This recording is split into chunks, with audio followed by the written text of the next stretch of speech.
Beberapa contoh sholawat yang berlebih-lebihan kepada Nabi Shallallahu Alaihi Wasallam.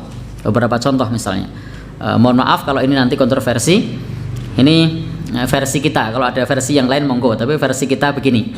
Nah, karena ini kalau misalnya di streaming nanti kalau ada yang punya pendapat lain, ya, kalau yang kita pahami seperti ini, bahwa tidak boleh kita meletakkan unsur ilahiyah, unsur ketuhanan kepada Nabi Shallallahu Alaihi Wasallam. Karena Nabi sendiri bersabda, la tutruni kama atratin nasoro. Janganlah berlebih-lebihan kepadaku sebagaimana berlebih-lebihannya orang Nasrani. Fa innama ana abdun. Sesungguhnya aku hanyalah seorang hamba. Jadi Nabi Shallallahu Alaihi Wasallam itu seorang hamba. Faqulu, maka ucapkanlah oleh kalian, Abdullahi wa rasuluhu, hamba Allah dan Rasulnya. Maka hendaknya kita ucapkan hamba Allah dan Rasulnya, bukan yang lain.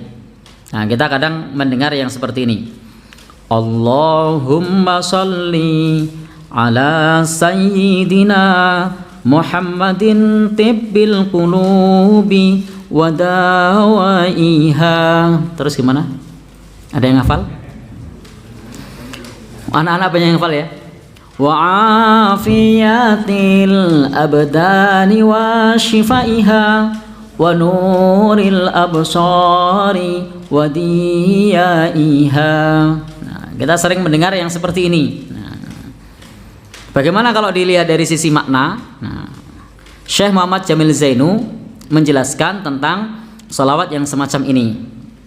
Karena bacaan yang seperti ini sering tidak sesuai dengan yang diajarkan oleh Rasulullah Sallallahu Alaihi Wasallam, tidak sesuai dengan apa yang disampaikan oleh para sahabat, tidak sesuai dengan apa yang diajarkan oleh para tabiin dan para imam mujtahid. Jadi bacaan ini menjadi gubahan para tuan guru. Jadi ini adalah gubahan para tuan guru, gubahan para ahli syair yang kemudian baik sadar atau tidak di dalam lafadznya tersebut berlebih-lebihan kepada Rasulullah Sallallahu Alaihi Wasallam. Nah, wahai Allah, berikanlah salawat dan salam untuk Muhammad. Nah, kemudian setelah itu Nabi Muhammad ini disifati tibbil qulub wa dawaiha, sang penawar hati, sang penawar dan pengobat hati. Nah, kemudian juga disifati wa afiyatil abdan, sang penyehat dan penyembuh badan. Nah, siapakah yang menyembuhkan? Allah. Nah, siapakah yang menyehatkan? Allah. Di sini siapa? Nah, jadi ya kalau gubahannya sih bagus, tapi maknanya kok bablas. Nah, maka maknanya ini bablas. Karena sampai menyebutkan bahwasanya Nabi Muhammad sebagai pengobat hati, sebagai penyembuh badan. Nah, demikian pula di sini juga disebutkan wa nuril absar, cahaya dan penerang pandangan mata. Nah, jadi beliau disebut sebagai cahaya dan penerang pandangan mata. Nuril absar, cahaya, wadiyaiha, dan juga sinarnya. Ini kita sudah sama-sama tahu bahwa Allah Subhanahu wa taala berfirman dalam surah Al-A'raf ayat 188, "Qul, katakanlah, la amliku li nafsi naf'a wala dharra illa ma syaa Allah." Katakanlah, hai Muhammad, aku tidak mampu memberikan manfaat maupun mencegah mara bahaya dari diriku sendiri. Nah, jadi katakanlah hai Muhammad, la amliku li nafsi. Jadi untuk dirinya sendiri. Untuk apa? Naf'an wala dharra, manfaat maupun mara bahaya. Nabi sendiri tidak mampu memberikan manfaat maupun mara bahaya.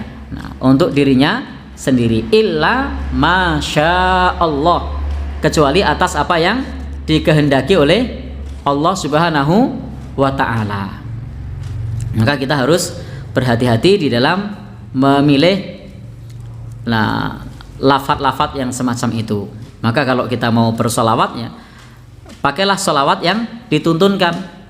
Contohnya adalah pada saat kita sedang sholat. Pada saat kita sholat itu dituntunkan solawat.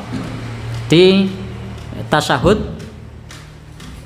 awal maupun akhir kita dituntunkan untuk mengucap sholawat. Maka bacalah sholawat itu dengan berbagai variasinya. Dalam sifat sholat Nabi itu disebutkan ada berapa itu? 6 variasi kalau saya tidak salah mengingat. Dalam buku yang lain menyebutkan 7 variasi misalnya. Jadi ada beberapa variasi tetapi dengan lafadz yang kurang lebih mirip. Jadi yang kurang lebih mirip.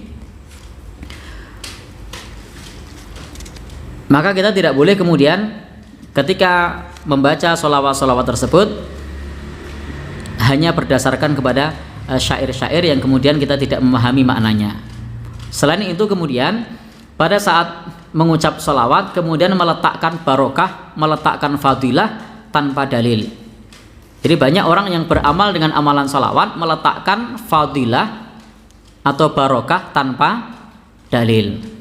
Ini saya dapat amalan dari mana? Dari guru saya. Amalannya apa? Baca sholawat berapa kali? 4.444 kali misalnya. Ada yang berapa kali?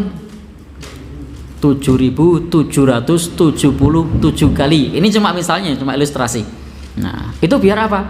Fadilahnya sama dengan haji misalnya. Ini cuma misalnya loh, saya tidak nuduh, cuma misalnya. Nah, maka yang semacam ini termasuk mengada-adakan sesuatu yang jelas bertentangan dengan akidah kita. Karena untuk menetapkan pahala, untuk menetapkan barokah, untuk menetapkan fadilah itu butuh dalil. Tidak bisa kita meletakkan itu semua tanpa adanya dalil. Dan masih banyak contoh-contoh lafadz-lafadz yang lain yang tanpa kita sadari kemudian itu kita bisa terjatuh di dalam kesalahan. Karena membawa ucapan-ucapan yang disampaikan atau gubahan-gubahan yang disampaikan di tengah-tengah masyarakat kita meskipun itu sudah populer. Jadi meskipun itu sudah populer atau sudah terkenal.